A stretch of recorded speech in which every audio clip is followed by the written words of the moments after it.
Hola, un saludo a todos. El día de hoy les vengo a hablar sobre la inductancia. ¿Qué es la inductancia? La inductancia es un arrollamiento de cobre como el que vemos en la imagen, o sea, son varias vueltas de un cobre barnizado o varias espiras y básicamente se oponen a los cambios de corriente. La unidad de medida de la inductancia es el henry.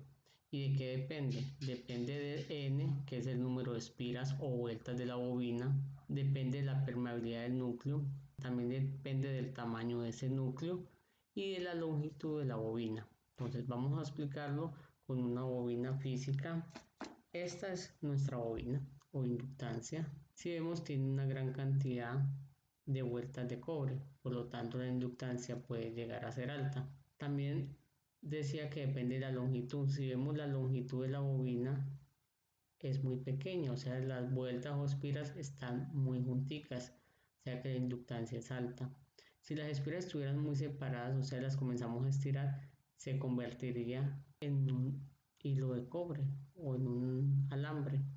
Como sabemos, un alambre no es una bobina, por lo tanto la inductancia es muy pequeña. Para que la inductancia sea alta, la longitud de la bobina debe ser muy pequeña. También de la sección del núcleo. La sección del núcleo es el tamaño del núcleo que está en la mitad de la bobina.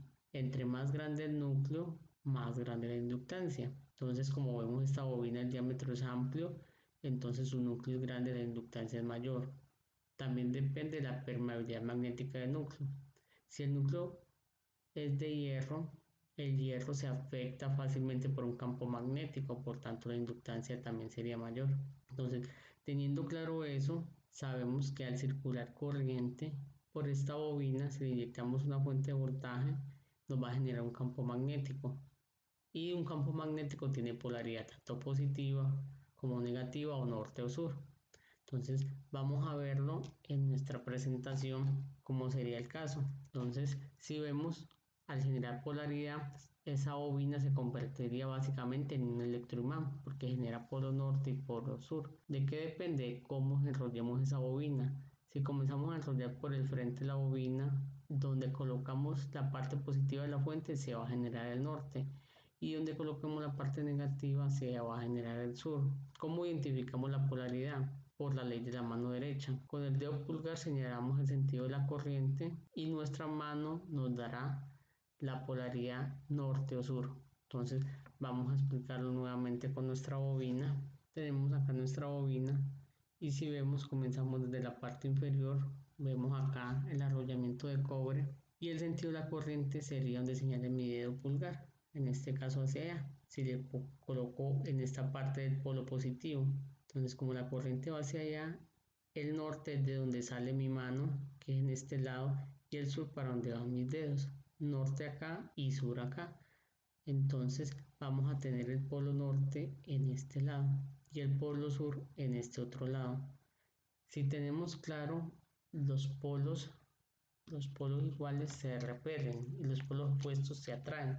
Entonces vamos a identificar cuál es el polo norte y el polo sur. Entonces vamos a conectar nuestra bobina colocando el positivo de la fuente a este lado y el negativo de una fuente de voltaje que puede ser una pila en el otro extremo.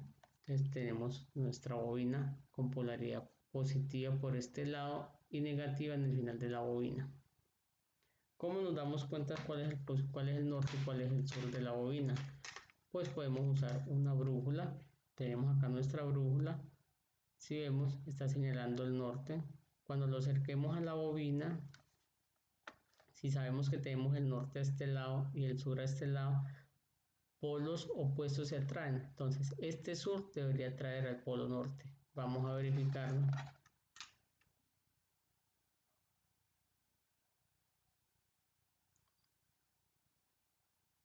El sur atrajo al polo norte. Ahora, donde está el polo norte debería traer el lado sur. Está trayendo el polo sur. Miremoslo acá. Ahí lo acercamos y vemos cómo se mueve la brújula atrayendo el polo sur. Entonces aquí verificamos que esta bobina se convirtió en un electroimán. Bueno, ya les expliqué que otra función que cumple la bobina es que se opone a los cambios de corriente eléctrica. ¿Cómo lo podemos verificar? Simplemente lo podemos verificar a través de un LED. A través de un LED. Entonces voy a hacer la conexión de mi bobina a un LED para que vean el funcionamiento. Tengo aquí un LED de color verde y voy a conectar mi bobina en paralelo. Entonces voy a proceder a conectar una parte de la bobina, pero primero vamos a verificar ese LED, cuál es el positivo y cuál es el negativo. Tengo un multímetro en la parte de LEDs, allí está, y vamos a identificar cuál es el positivo y el negativo del LED. Si lo conecto bien, pues debe encender, y al contrario, que el LED enciende, da un pequeño destello. Allí está el pequeño destello, por lo tanto el positivo es este lado donde tengo la punta roja del multímetro. La podemos dejar allí como indicativo y vamos a conectar nuestra bobina en paralelo. Conectamos la bobina en paralelo, aquí está, y vamos a conectar la fuente de voltaje que usamos inicialmente, pero vamos a conectar el positivo en el lado contrario, o sea que el LED no debería encender, y el negativo en el otro extremo, o sea el LED en este momento no debería encender, pero vemos que da un pequeño destello cuando pasamos rápidamente el negativo, y no debería encender porque está conectada a la fuente al contrario. ¿Por qué sucede eso? Entonces les voy a dar la explicación. Si vemos, acá tenemos el plano de lo que está sucediendo en este momento. Esta línea naranja es el voltaje que estamos inyectando, digamos que sean 5 voltios positivos. Entonces cuando encendemos nuestra fuente de voltaje, la bobina se opone a ese cambio de corriente. ¿Cómo se opone?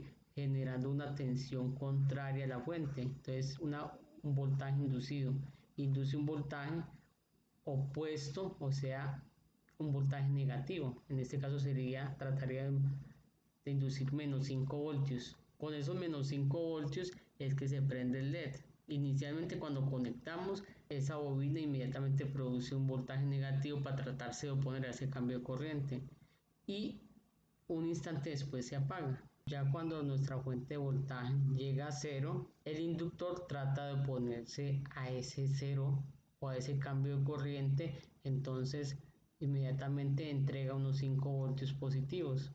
Entonces, como vemos, el inductor siempre se opone al cambio de corriente.